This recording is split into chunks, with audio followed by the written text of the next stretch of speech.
Phyletic gradualism versus punctuated equilibrium. जब हम evolution की बात करते हैं तो एवोल्यूशन के मुतालिक दो स्कूल ऑफ थॉट्स हैं, एक फाइलेटिक ग्रेजुअलिज्म और कुछ लोग पंक्चुएटेड इक्विलिब्रियम थ्योरी के ऊपर बिलीव करते हैं।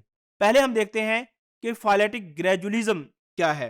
इस थ्योरी के मुताबिक जो एवोल्यूशन है it is a continuous process, यानी जो एवोल्यूशन है वो ग्रेजुअली और कंटिन्यूसली चलती आ रही है।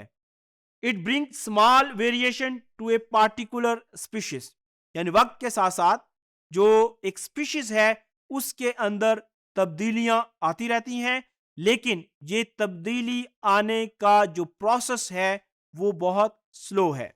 ये जो थ्योरी है ये थ्योरी ऑफ नेचुरल सिलेक्शन से मुताबिकत रखती है, क्योंकि जो थ्योरी ऑफ नेचुरल सिलेक्शन है उसके मुताबिक भी जो स्पीशीज के मेंबर्स हैं उनके अंदर वेरिएशन मौजूद होती है।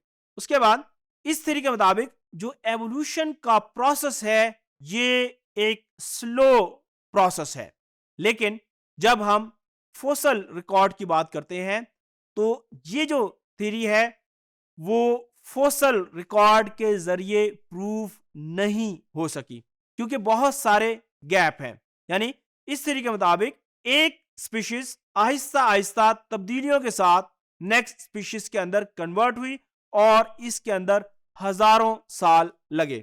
फॉर एग्जाम्पल अगर हम हॉर्सेस की बात करें तो इस स्लाइड के अंदर दिखाया गया है कि किस तरीके से एक स्मॉल साइज हॉर्स एक आज के मॉडर्न हॉर्स के अंदर कन्वर्ट हुआ और उसके जो नंबर ऑफ टोज थे पहले ज्यादा थे, आज का जो मॉडर्न हॉर्स है उसके अंदर जो नंबर ऑफ टोज कम है। ये एक ग्रेजुअल प्रोसेस था और इसके अंदर तकरीबन 50 मिलियन ईयर्स लगे।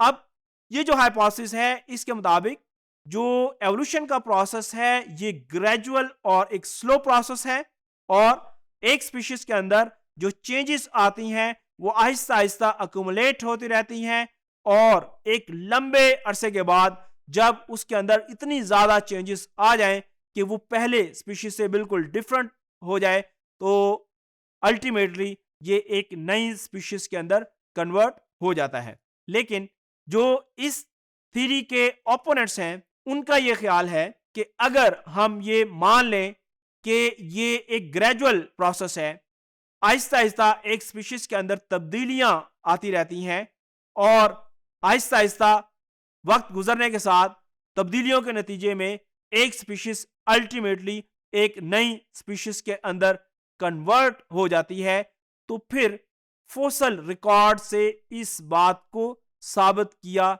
जा सकता है। लेकिन क्योंकि जो फोसल रिकॉर्ड है वो इनकम्प्लीट है और जो फोसल रिकॉर्ड है उसकी बेस के ऊपर ये साबित करना मुमकिन नहीं है, क्योंकि जो ऑपरेट्स हैं वो ये कहते हैं कि अगर एक स्पीशीज बहुत सारे मराहिल से गुजरने के बाद एक नई स्पीशीज के अंदर कन्वर्ट हुई तो there must be intermediate forms.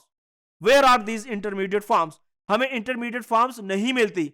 जबकि जो दूसरा कॉन्सेप्ट है वो पंक्चुएटेड इक्विलिब्रियम थ्योरी है। जो लोग पंक्चुएटेड इक्विलिब्रियम थ्योरी के ऊपर बिलीव करते हैं इनके मुताबिक evolution is not a continuous process, it is fast at one time and slow at another time. यानी जो एवोल्यूशन है वो हमेशा कांस्टेंट नहीं रही। कभी ऐसा हुआ कि जो एवोल्यूशन का जो प्रोसेस था वो बहुत तेज हुआ है, कभी ऐसा हुआ कि एवोल्यूशन का प्रोसेस बिल्कुल ना होने के बराबर था और कभी ऐसा हुआ कि जो एवोल्यूशन का प्रोसेस था वो जीरो रहा।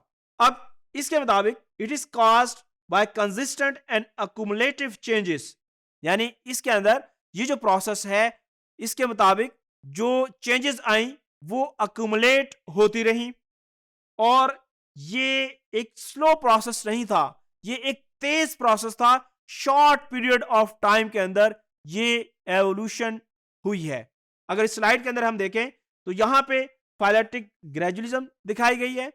इसके मुताबिक जो एवोल्यूशन है वो एक रेगुलर प्रोसेस है, वक्त के साथ साथ नई स्पीशीज आती रही हैं और इसके अंदर कहीं पे ब्रेक नहीं आया। जबकि जो पंक्चुएटेड इक्विलिब्रियम थ्योरी है, इसके मुताबिक देखें, कभी एवोल्यूशन तेज हुई, कभी एवोल्यूशन बिल्कुल स्टैटिक है, और फिर एवोल्यूशन तेज हुई। जो लोग पंक्चुएटेड इक्विलिब्रियम के ऊपर बिलीव करते हैं, उसकी एक एग्जांपल ट्राइलोबाइट्स की है। ट्राइलोबाइट्स के बारे में ख्याल किया जाता है कि बहुत कम अरसे के अंदर इनकी बहुत ज्यादा वैरायटीज बनी, और उसके बाद फिर अब इनके अंदर जो एवोल्यूशन का प्रोसेस है वो इतना ज्यादा तेज नहीं रहा। इसका मतलब ये है कि जो एवोल्यूशन है, कभी बहुत तेज हुई, कभी एवोल्यूशन बहुत स्लो हुई। तो ये दो डिफरेंट स्कूल ऑफ थॉट्स हैं। फाइलेटिक ग्रेजुअलिज्म, जिसका मतलब ये है कि जो एवोल्यूशन है वो एक स्लो और कंटिन्यूअस प्रोसेस है। इसके नतीजे में with the passage of time, through gradual changes, one species is transform into another species. जबकि जो पंक्चुएटेड इक्विलिब्रियम है, इसके मुताबिक जो एवोल्यूशन है ये एक कंटिन्यूअस प्रोसेस नहीं है। एवोल्यूशन हमेशा कांस्टेंट नहीं रही। कभी एवोल्यूशन का प्रोसेस बहुत तेज हुआ है और कभी एवोल्यूशन बहुत स्लो हुई है।